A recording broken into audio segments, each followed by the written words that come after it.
How you phrase a subjective question matters.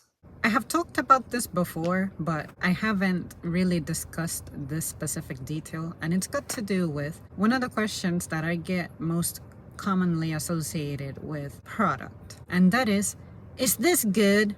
Are these good? Say, if I have a display of mints right by my register for you to impulse buy on your way out, you ask me as if I have tried it. Y'all ask these questions as if I can just try everything for free.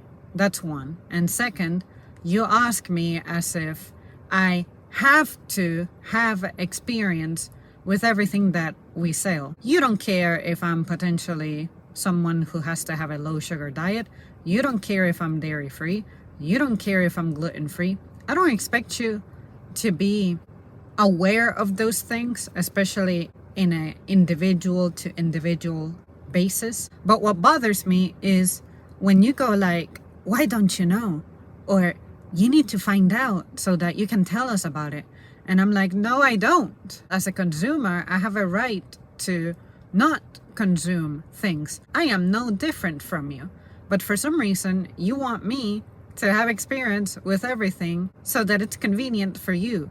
Taste is subjective. What if I tell you it's good, but it's not good for you because you don't like mint, for instance? I know I don't like mint, but here you are asking me if a mint product that I've never tried and I'm never going to try is good. In that instance, I just always say the truth, which is, I don't know.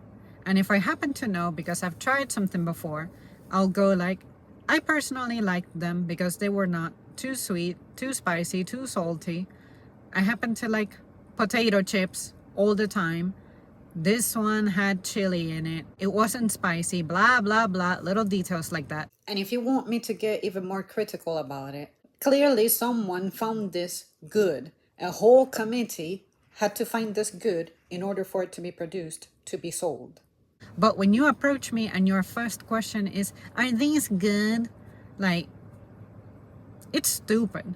You should ask, do you happen to have any experience with these?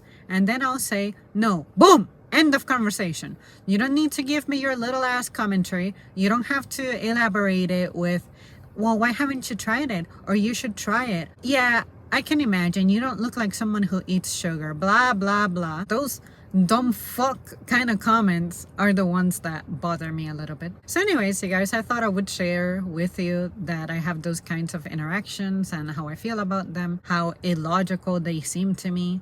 And if you're that clown, I thought I would make you aware. And if you're not that clown, good for you for knowing how to conduct a conversation. That is important, believe it or not.